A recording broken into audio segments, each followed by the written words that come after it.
Shalom saudara, Bapak Ibu dimanapun saudara berada, apa kabarnya? Harapan saya semua baik-baik aja ya. Saudara, hari ini kita akan belajar firman Tuhan kembali. Pasti exciting. Kita percaya bahwa Tuhan pasti akan katakan sesuatu kepada kita, menaruhkan sesuatu yang bisa bikin kita berubah dan hidup berkemenangan, saudara. Tapi sebelum kita baca firman Tuhan, mari kita puji dan sembah Tuhan terlebih dahulu. Mari kita satukan hati, saudara. Panggil Tuhan kita, puji dan sembah Dia, ya saudara. Doa di hadapan Tuhan, sapa namanya. Ya rada basik kita namanya. Rada batu kata ya rada. Ya rana mana kata tasik kita. Thank you Jesus. Thank you Father.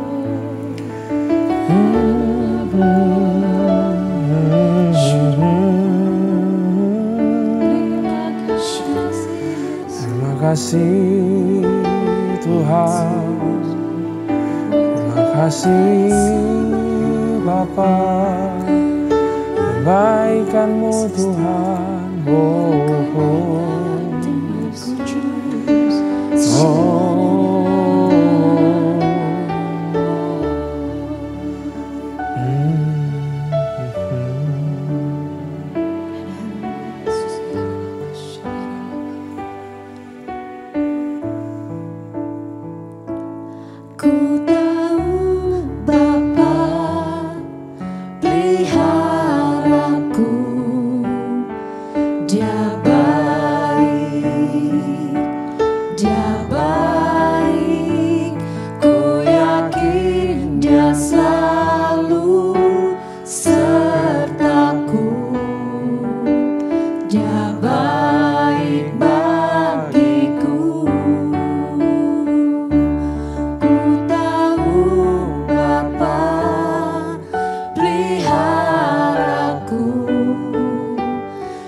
tak pernah sendiri,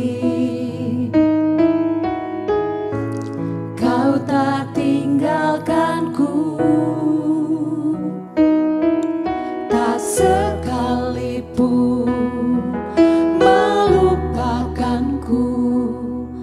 Kau menuntun langkahku, ku tak pernah sendiri, Kau tak tinggalkanku, ku tak akan pernah menyerah sampai ku lihat Kau bekerja. Ku percaya mujizat kan nyata, ku takkan berhenti percaya.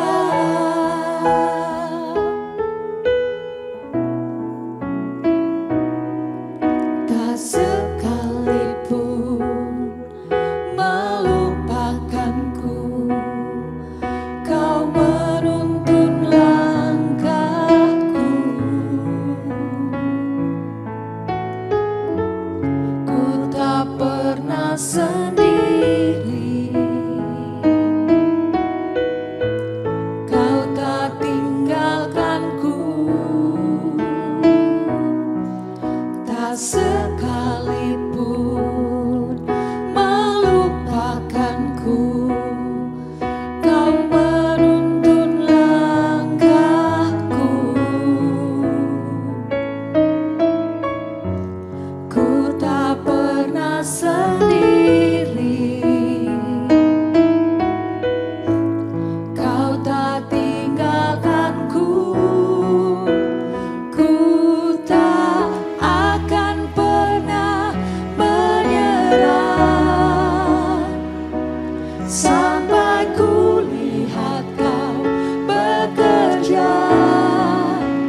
Ku percaya mujizat kan nyata, ku takkan berhenti percaya,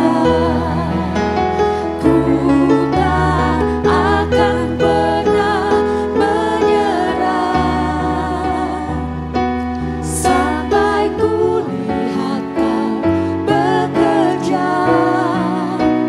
Ku percaya mujizat kan nyata, ku takkan berhenti percaya, ku tak akan pernah menyerah sampai ku lihat Kau bekerja. Ku percaya mujizat kan nyata, ku takkan berhenti percaya, ku takkan berhenti percaya, ku takkan berhenti percaya.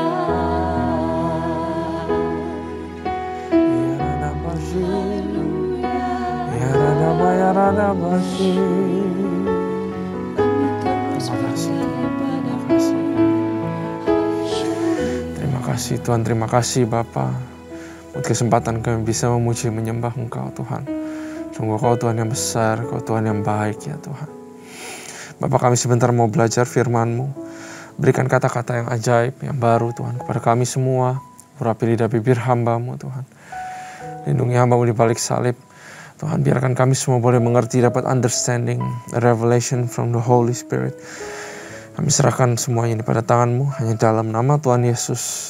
Kami berdoa, haleluya, amin. Shalom sekali lagi saudara, salam sukacita buat kita semua. Nah, mari kita buka pembelajaran kita pada kali ini di 2 Raja-Raja pasal yang ke-8. Nah, 2 Raja-Raja pasal yang ke-8 seperti melanjutkan kembali cerita selayaknya bagaimana muncul masih perseteruan, masih terpisah ya saudara, Israel 2 kerajaan dan 2 raja saudara, dan masih ada Elisa di sini ya. Tapi pasal ke-8 beda dengan pasal ke-7, ke-6 dan juga ke-5. Pasal ke-8 lebih kayak melanjutkan the story, the history, apa yang terjadi. Nah, mari kita baca kembali ya saudara. 2 Raja-Raja pasal yang ke-8. Kita baca dulu. Elisa telah berbicara, raja menolong perempuan Sunem. Elisa telah berbicara kepada perempuan yang anaknya dihidupkan kembali katanya. Berkemaslah dan pergilah bersama-sama dengan keluarga dan tinggallah di sana, di mana saja engkau dapat menetap sebagai pendatang, sebab Tuhan telah mendatangkan kelaparan yang pasti menimpa negeri ini 7 tahun lamanya. Lalu berkemaslah perempuan itu, dan dilakukannya seperti perkataan abdi Allah itu. Ia pergi bersama-sama dengan keluarganya, lalu tinggal menetap sebagai pendatang di negeri orang Filistin 7 tahun lamanya. Dan setelah lewat ke-7 tahun itu, pulanglah perempuan itu dari negeri orang Filistin. Kemudian ia pergi mengadukan perihal rumahnya dan ladangnya kepada raja. Raja sedang berbicara kepada Gehazi, bujang abdi Allah itu, katanya, cobalah ceritakan kepadaku tentang segala perbuatan besar yang dilakukan Elisa. Sedang ia menceritakan kepada raja tentang Elisa menghidupkan anak sudah mati itu, tampaklah perempuan yang anaknya dihidupkan itu datang mengadukan perihal rumahnya dan ladangnya kepada raja. Lalu berkatalah Gehazi, ya tuanku raja, inilah perempuan itu dan inilah anaknya yang dihidupkan Elisa. Lalu raja bertanya-tanya dan perempuan itu menceritakan semua kepadanya. Kemudian raja menugaskan seorang pegawai istana menyertai perempuan itu dengan pesan, pulanglah segala miliknya dan segala hasil ladang itu sejak ia meninggalkan negeri ini sampai sekarang. Nah saudara, menarik sekali. Sampai pasal ke-7 sebenarnya lebih tentang, kalau menurut saya lebih tentang Elisa. Ya, mungkin Elisa hanya perlu untuk menghidupkan anaknya perempuan ini. Rasanya nggak perlu sampai bilang ada 7 tahun kelaparan, kamu lebih baik pergi ke negeri lain berlindung dan kembali lagi nanti kamu baru di Israel lagi, saudara. Karena kalau Elisa perlu memberitahukan kelaparan, ya tentu dia beritakan kepada seluruh bangsa. Tapi ini sifatnya personal. Artinya apa saudara? Elisa adalah pelayan Tuhan. Dan mungkin banyak dari kita adalah pelayan Tuhan. Makna yang kita bisa dapat dari sepotong ini adalah, janganlah cuma bekerja menuntaskan tugas yang diberikan kepada kita. Tapi haruslah mempunyai belas kasihan terhadap orang-orang. Elisa mungkin tugasnya cuma hidupin anaknya aja. Tapi dia mau lakukan lebih daripada itu, saudara, terhadap perempuan ini dan terhadap sisi keluarganya. Karena Elisa punya yang namanya belas kasihan. Dan Elisa punya yang namanya kasih kepada orang yang dia layani. Kadang-kadang kita melayani hanya lewat tugas. Kadang-kadang kita melayani hanyalah rutinitas. Tapi saudara, saya mau encourage kita semua. Di dalam pelayanan kita, apabila kita ada dipertemukan dengan orang-orang, marilah kita mencoba untuk mempraktekkan kasih. Tanya kabarnya, adakah pergumulan, saudara. Doakan mereka, bantu mereka. Coba menjadi jawaban. Coba menjadi kepanjangan tangan Tuhan. Coba menjadi jembatan. Saudara, tahukah jemaat yang datang kepada gereja, mereka tidak akan bertumbuh sampai sebagaimana kalau tidak di-approach manusia dengan manusia. Hanya mengikuti ibadah, hanya mengikuti program, hanya masuk dalam gedung, mengikuti PW dengan firman Tuhan, pulang lagi. Belum tentu orang bertumbuh, belum tentu orang bertobat, belum tentu orang lembut hatinya.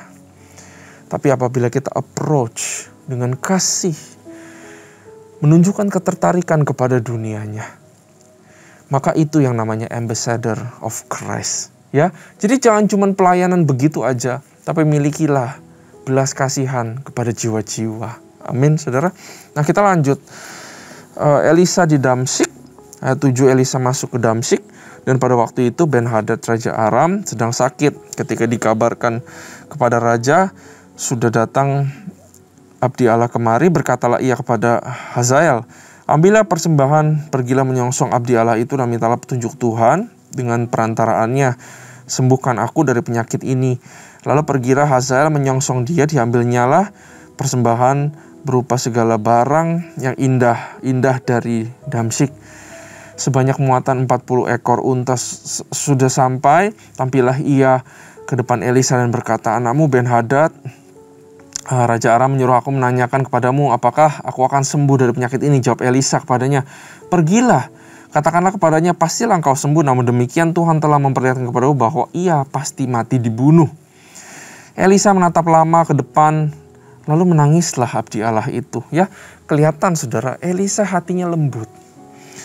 Artinya akhirnya saya mengerti kenapa Elisa punya power atau diurapi 2 kali lipat dari Elia. Bukan hanya dia belajar dari Elia, dia ikut kemana Elia pergi dan dia beriman, double portion dia dapat. Tapi ternyata double portion itu perlu wadah yang namanya hati yang punya belas kasihan. Dia menangis, saudara. Hazael berkata, mengapa tuanku menangis? Jawab Elisa, sebab aku tahu bagaimana malapetaka yang akan kau lakukan kepada orang Israel. Kotanya yang berkubu akan kau campakkan ke dalam api. Terunanya akan kau bunuh dengan pedang. Bayinya akan kau remukkan dan perempuan yang mengandung akan kau belah. Dia menangis karena akan terjadi hal-hal itu. Hatinya bersedih, saudara. Hatinya perih. Kita melihat bahwa Elisa punya hati yang sangat lembut. Lewat kelembutan hati, itulah urapan bisa disimpan, saudara, dalam kehidupan.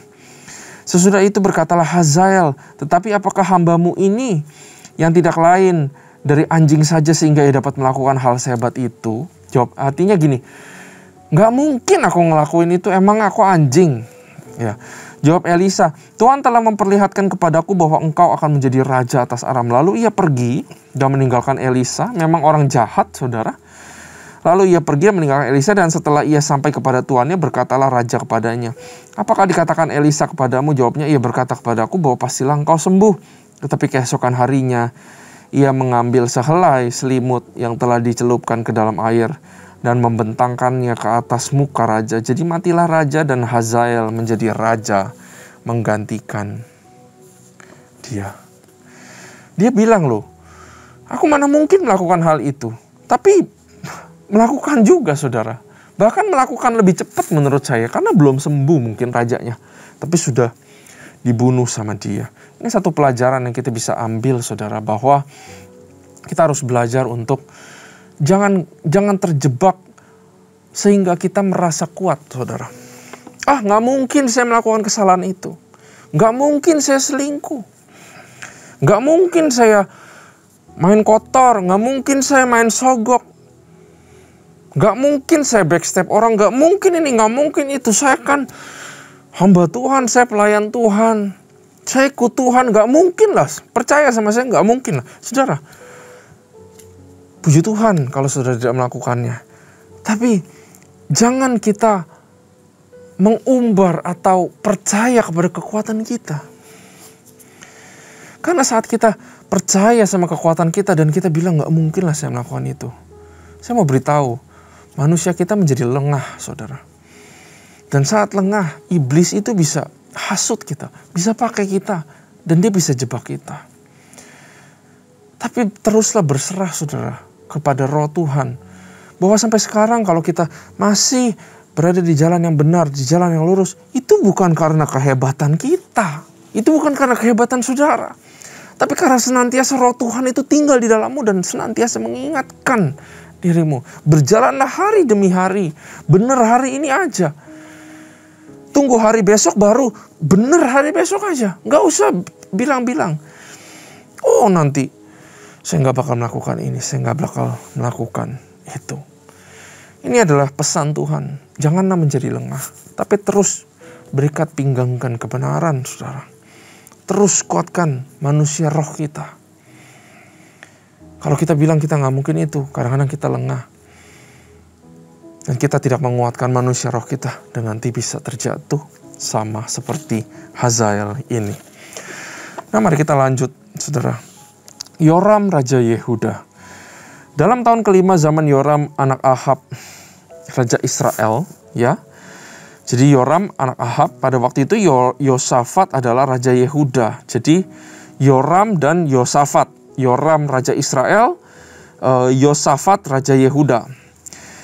Ia berumur 32 tahun pada waktu ia menjadi raja, dan 8 tahun lamanya ia memerintah di Yerusalem. Ia hidup menurut kelakuan raja-raja Israel seperti yang dilakukan keluarga Ahab. Sebab yang menjadi istrinya adalah anak Ahab, ia melakukan yang jahat di mata Tuhan. Namun demikian Tuhan tidak mau memusnahkan Yehuda karena Daud hambanya, sesuai dengan yang dijanjikannya kepada Daud, bahwa ia hendak memberikan keturunan kepadanya dan kepada anak-anaknya untuk selama-lamanya. Pada zamannya memberontaklah Edom dan melepaskan diri dari kekuasaan Yehuda, dan mereka mengangkat seorang raja atas mereka sendiri. Maka majulah Yoram ke Zair bersama-sama dengan seluruh keretanya. Pada waktu malam bangunlah ia, lalu bersama-sama dengan para panglima pasukan kereta ia menerobos barisan orang Edom dan mengepung dia, tetapi rakyatnya melarikan diri pulang ke kemahnya. Demikianlah Edom memberontak dan terlepas dari kekuasaan Yehuda sampai sekarang ini. Lalu Libna pun memberontak pada masa itu juga. Selebihnya riwayat Yoram dan segala yang dilakukannya, bukanlah semuanya itu terus dalam kitab sejarah Raja Yehuda. Kemudian Yoram mendapat perhentian bersama-sama dengan nenek moyangnya, dan ia dikuburkan di samping nenek moyang di kota Daud. Maka Ahazia anaknya menjadi raja menggantikan dia. Nah saudara, Yoram melakukan apa yang jahat di mata Tuhan, sehingga apa yang jahat di mata Tuhan namanya dosa, selalu ada konsekuensinya. Dan Tuhan selalu bilang di dalam perjanjian lama, kalau kamu tetap pada jalanku, maka kamu akan berkemenangan. Sehingga waktu Yoram melakukan kejahatan, there is a consequences of sin. Di mana Tuhan tidak meluputkannya, maka dia kalah perang dengan orang Edom.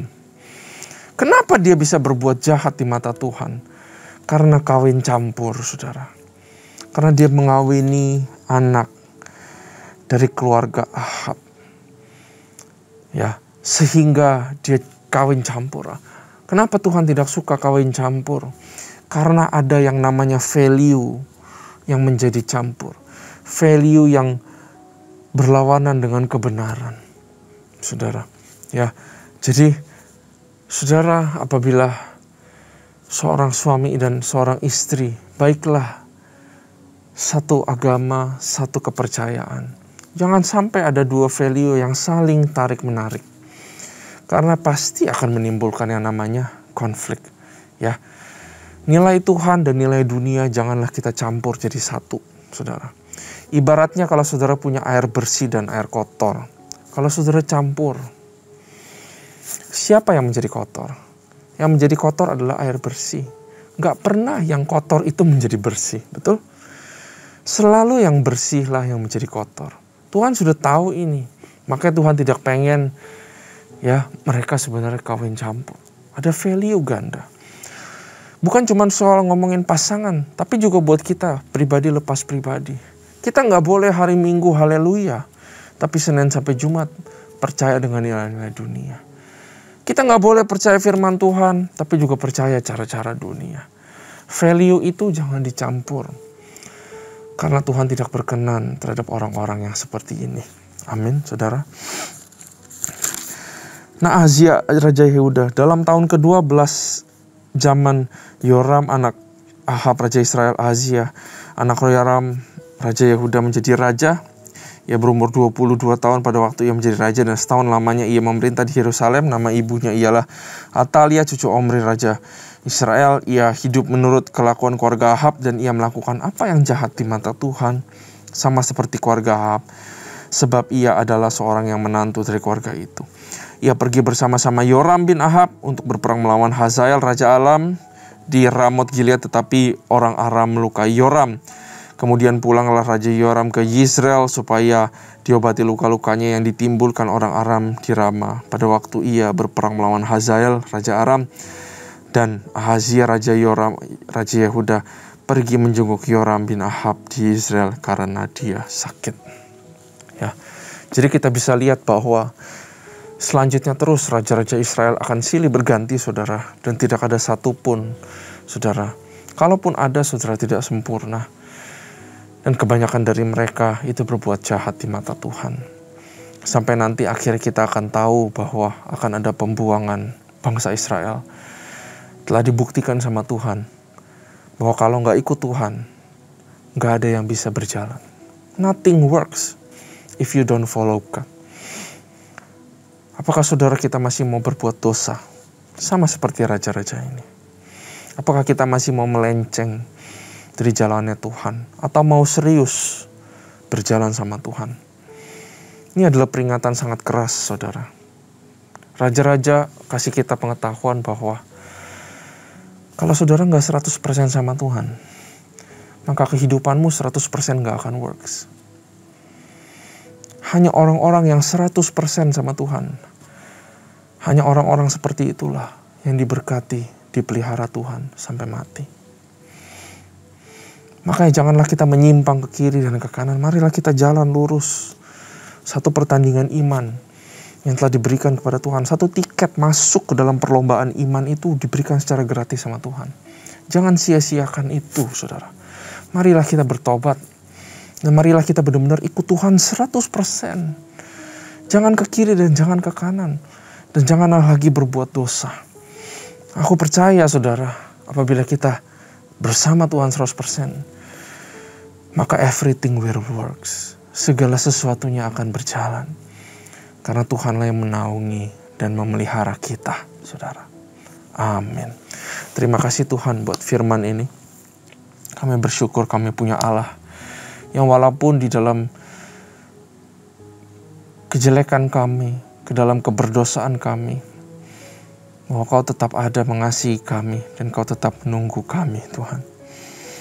Hamba-Mu berdoa biar semua yang mendengarkan bolehlah untuk menjadi sadar dan bertobat dan kembali untuk mengejar Engkau 100%, Tuhan, di dalam kehidupan.